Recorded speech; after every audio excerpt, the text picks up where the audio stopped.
Hello, and welcome to Informatica's Global Customer Support Knowledge-Based video. Today we're going to be talking about how to create a custom entity when using the data subset for use with SAP product version 6.1D. My name is George Klein.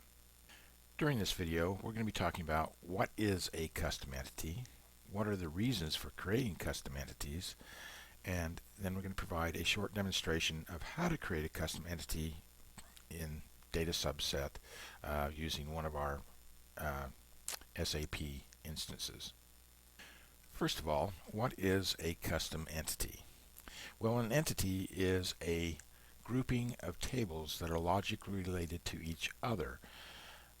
Because of this logical relationship, this allows us to create selection criteria that will create a subset of data for a given SAP business object that keeps that data functionally intact. Reasons for creating custom entities in data subset is, as you know, the product comes with many different entities, and these entities have all the standard SAP tables needed to create a subset of data for that given SAP business object that the entity represents.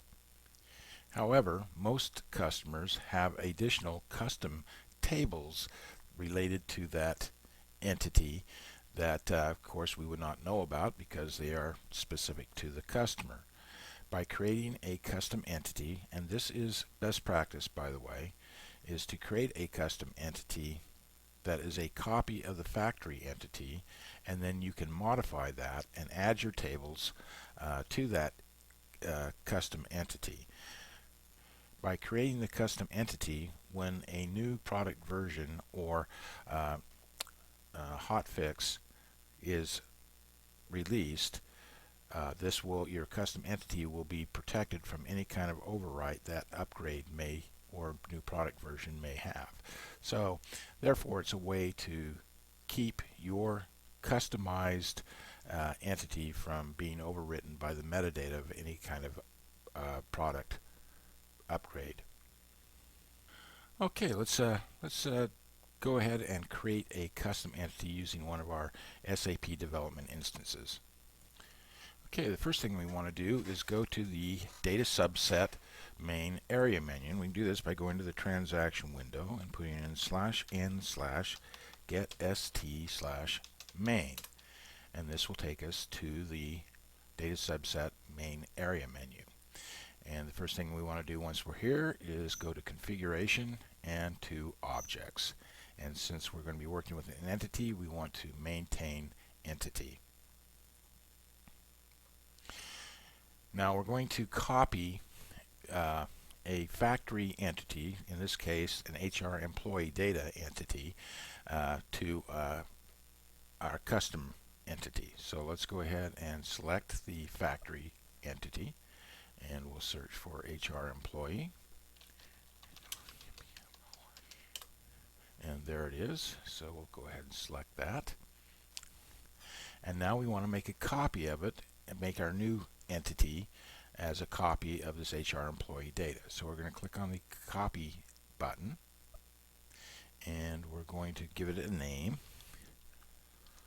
So we'll put in HR employee data and say this is the Acme company, so we'll put in ACME for Acme, meaning this is specific to that company. Then we click on the copy button again.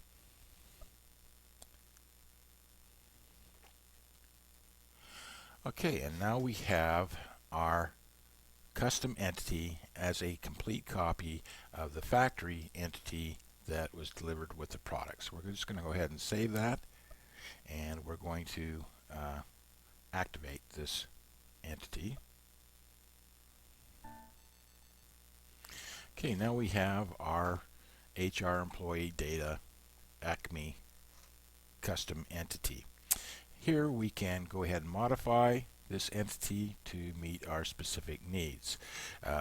Since this is HR, we could be adding custom info types, which would start in the 9,000 range, but I don't happen to have a custom info type on this SAP instance, so I'm going to use info type 4 and add that to our entity. So I'm going to go ahead into the change mode. I'm going to click on the add. I'm going to use a sequence number that is available, and I see that 5 is available. I'll put in the table name,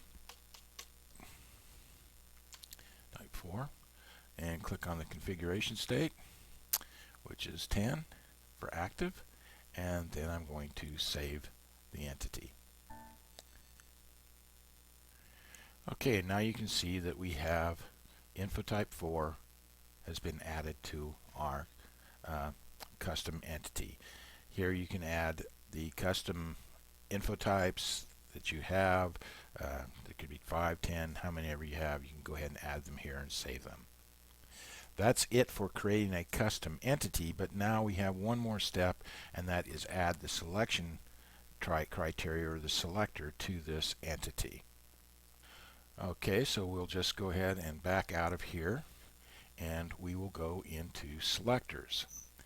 And we're not going to create a selector, we're just going to use the same selector that was used for the factory table, because it will work for our custom, our factory entity, because it'll work for our custom entity. So we're going to go ahead and assign a selector to the object. So I click on that, I look for the object type, and that would be an entity.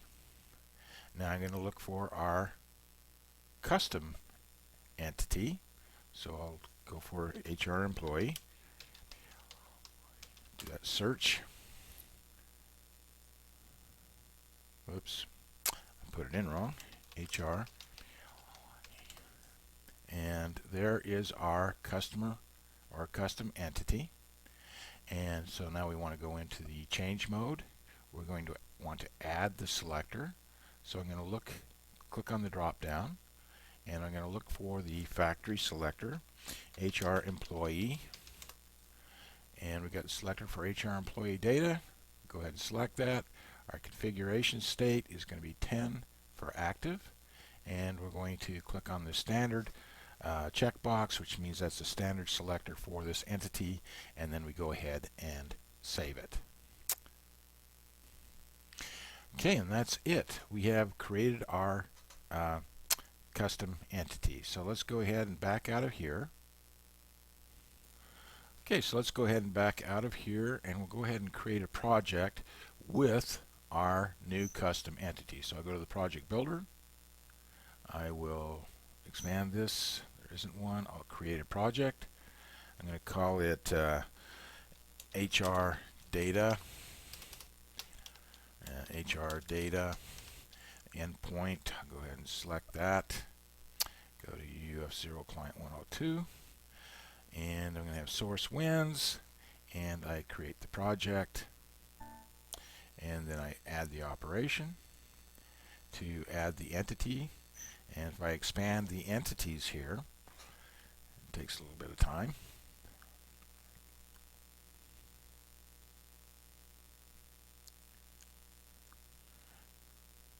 And we scroll down to HR, and we see our HR employee data, Acme, and we go ahead and add that to the project.